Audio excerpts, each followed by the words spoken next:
May kilala ba kayo nakararanas ng stroke o nakaranas ng stroke? Marami ganyan these days kaya ginawa ko itong video na to para sa mga biktima niyan at sa mga pamilya nila. Sagutin natin ang tanong, paano mas pagandahin ang tsansa ng pag-recover sa stroke? Halika kayo, pag-usapan natin yan. Ang stroke rehabilitation ay isang mahalagang bahagi ng recovery step pagkatapos makaranas ng stroke ang isang tao.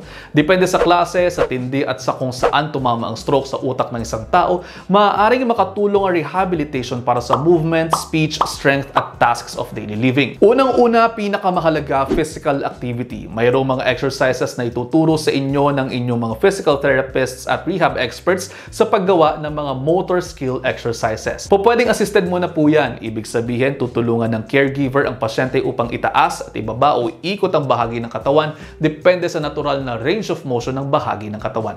Pwede ring as we go along gumamit ng mga gadgets tulad ng mga braces, walkers at tungkod para unti-unting makalakad ulit ang pasyente.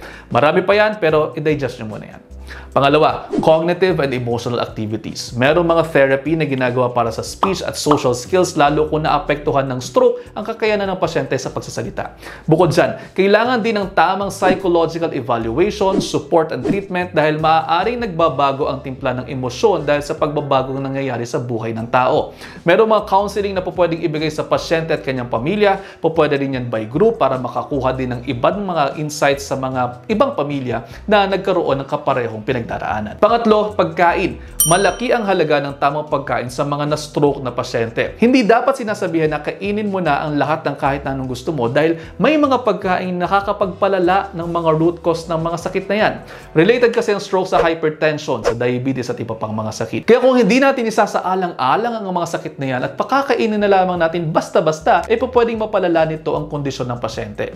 Okay din po para sa mga na-stroke ang mga pagkain mayayaman sa omega-3 fatty acids tulad ng olive oil, matatabang isda, pati na rin mga whole grains at mga legumes na mayroong mga antioxidants na nakatutulong sa brain health. Pang-apat, rest o pahinga. Bukod sa mga nabanggit natin, mahalaga na nagkakaroon ng kalidad ng pagtulog dahil tuwing matutulog tayo, dyan nagkakaroon ng healing ang ating mga katawan kasama dyan ng ating mga brain.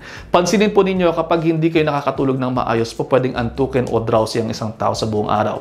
Kung tayo nga na mga normal nakakaramdam ng ganyan, lalo pa yung mga nagkaroon ng sakit.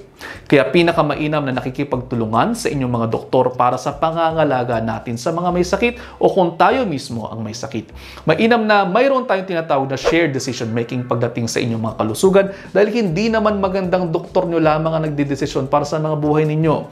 Kung ano po ang inyong mga gagawin, dapat kinakailangan pareho kayo ng doktor na may desisyon. Kayo rin mismo, dapat mayroon kayong active role sa inyong healthcare. Mainam na malaman kung ano ang dapat gawin sa bahay at sa buhay dahil hindi lahat ng tao ay mapalad na mayroong doktor na magpapaalaala sa inyo araw-araw ng inyong mga dapat gawin habang kayo ay nagpapagaling. Ayun, sabi ko nga po sa inyo, prevention is better than cure mga kapatid, kaya please lang hanggang sa maaari, huwag na sanang dumating sa puntong kayo ay makararanas ng stroke dahil again, ayaw na ayaw kung nagkakasakit kayo. At sa huli, ano ta naman ang mangyari, tayo-tayo lang din naman talaga ang magtutulong-tulungan. Kaya naman yun lang for now, i-digest nyo muna dahil ang gusto ko ay healthy kayong lahat. See you ulit next episode.